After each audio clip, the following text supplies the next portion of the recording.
Los Lomas in California, and today we're talking about the equipment training proposal to Borno State University.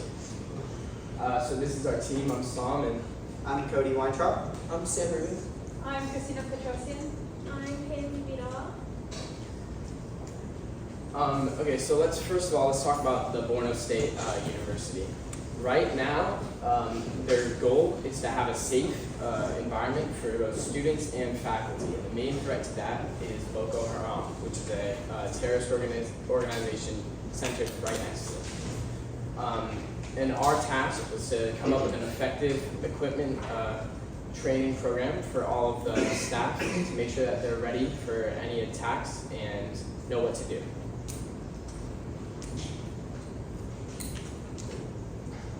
So, of course, the problem is the Boko Haram organization, and Borno State already has a couple of good strengths. For example, it has a very large security team of around 132 people, and 65 of them will be on patrol at any given time. But it also has some weaknesses. For example, as I said earlier, it's right next to Maiduguri, which is an epicenter for Boko Haram activities. But with this big security team, if they're properly equipped, not only can they know what to do during an attack, if someone comes in with something that they're not allowed to bring in, they can safely detect that. But also, it acts as a deterrence. So if the Boko Haram sees the Borno State University as a very well managed, good security team, will be less of a target. And there are also other threats to the university, like theft between students and conflicts and fights. So the guards should be prepared on how to deal with those situations as well. So our solution, start from the bottom. So first we'll provide instructional materials and even propaganda to the students to we'll inform them about Boko Haram, why we're implementing all this stuff, and they should also be prepared in an attack, know what to do. For example, like a lockdown. Then we'll increase staff at entrances, because right now that's probably where Boko Haram is going to come in. And then the next two steps are kind of together. We'll hire a paramilitary officer who's already been reached out to, we know. And he will come for a one-time session where he'll do something called train the trainer. He'll train the top 10 high security officers for the security guard staff. And then those 10 will then train them below them and people below them. And this not only does it save money, but make sure that everyone is on the same page. And then we'll also forge connections with the locals and the students. So this does a couple of things. We can learn about attacks ahead of time. If a local sees a Boko Haram truck with guns and stuff in the back driving near the university, they'll be more inclined to tell us. And students will also be more accepting of the changes.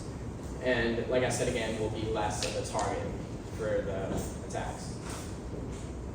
So, as mentioned before, our main objective is to focus on the misuse of equipment and train them on how to use that. So we have a 5-step plan on how we're going to train them to use equipment. First one, we wanted to point this out, is to buy equipment.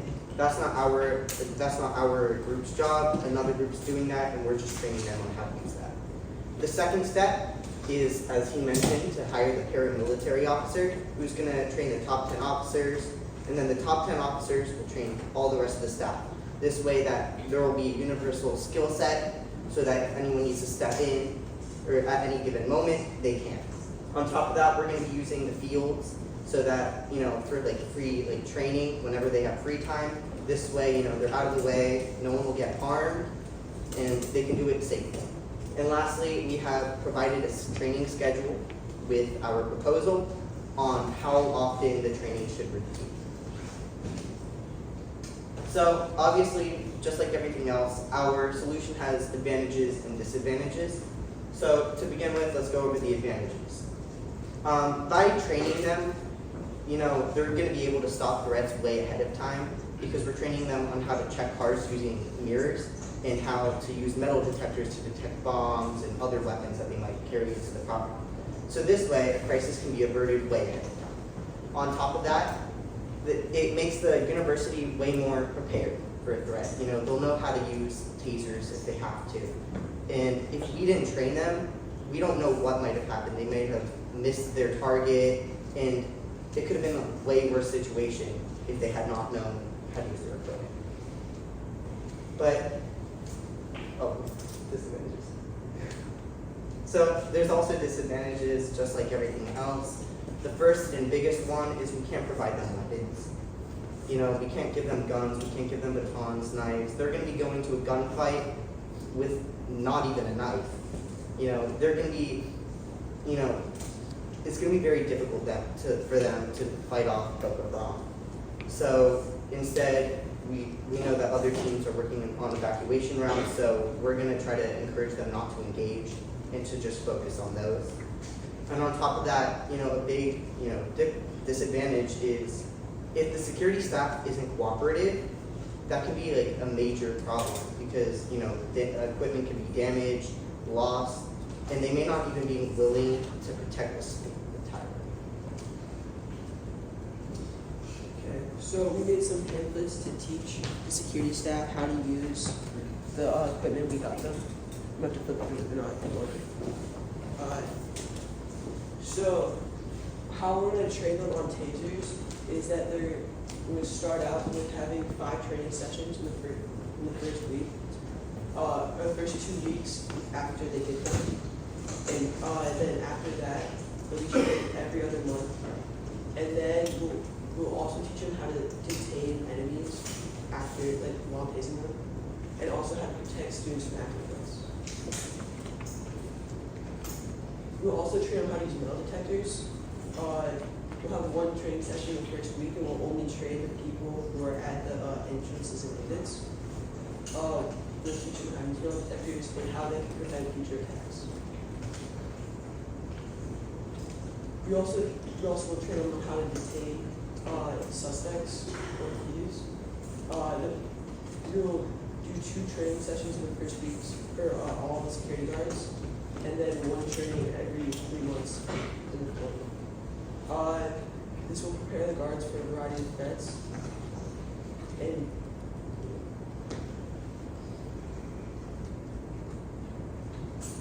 We know that when we talked to the security team at the university, they said that there were a lot of areas that were dimly light, and we know that this is not a good thing because they can unexpectedly be attacked.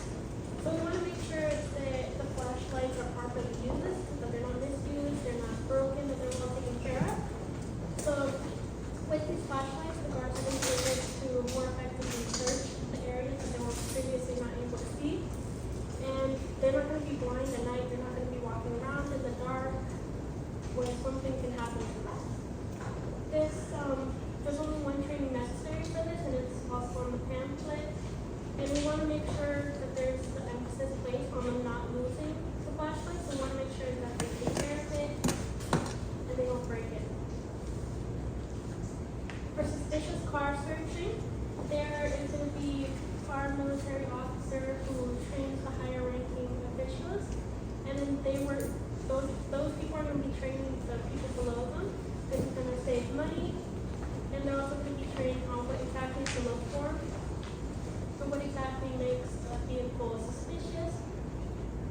The entrance guards are going to be trained every day for a week just to make sure that it sticks with them and they continue following the protocol. And we're going to repeat this every 3 months. So as for funding, we want to request 500 USD, which covers to 230,000 naira, and this is only just for 1 training session with our paramilitary officer, and which is for a major vital part of our plan. And as Sam said, this will drastically reduce our price, and this would not cost more and will be less of a hassle. So, for budget justification, we want our paramilitary officer for training, and this guard will train our top 10 ranking officials, and later on, they're going to continue training officials below them and carry on, and this will save our money. And this provides the most value part for the cost of our training. And thank you for listening.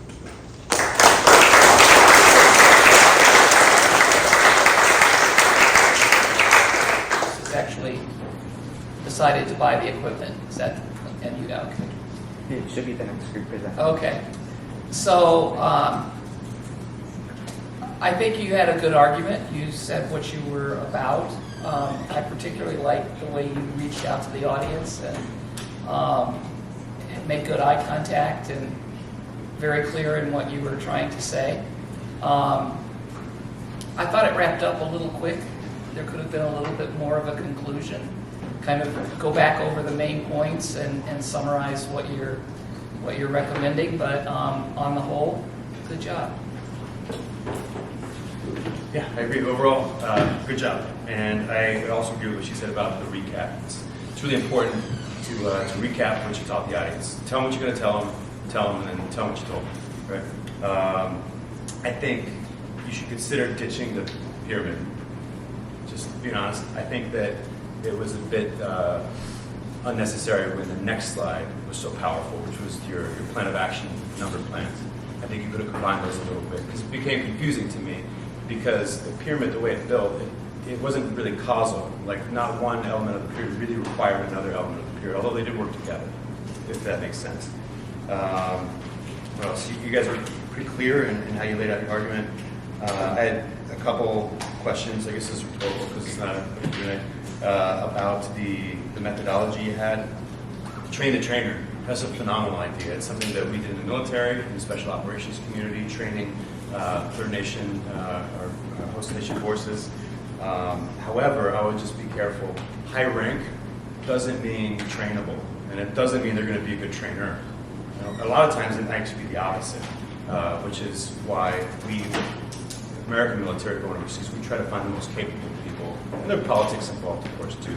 But you don't want to train somebody who's not going to be able to facilitate that force multiplying, as it would be called. But yeah, I think you had a great idea, and good job. Thank you. All right, guys, this is really wonderful. But first, I was expecting actually to see the other team what they are actually providing, but you guys have really, really worked hard to bring this step-by-step process, how the security guards are going to make use of these materials. And I think it's really important, you know, for them to understand that. The implementation plan is very, very clear to me because that's one of my biggest concerns. Not coming up with the ideas, but how do you intend to implement it? So it's really, really amazing. And I like the way you actually come up with a sustainability plan. I really agree with the judges because at the end, like, how do you intend to maintain this? How do you intend this to keep going? And the train the trainer aspect of it is really an amazing idea. That I agree with him that sometimes the heads are not really the best people to train because sometimes they don't have like much time to pay attention to whatever is going on. But we're looking for the capable people. It's actually what matters. But apart from that, I think you guys have made it very, very clear. It's a wonderful presentation. I really love it, and I think this is really going to be helpful for the university. So thank you so much.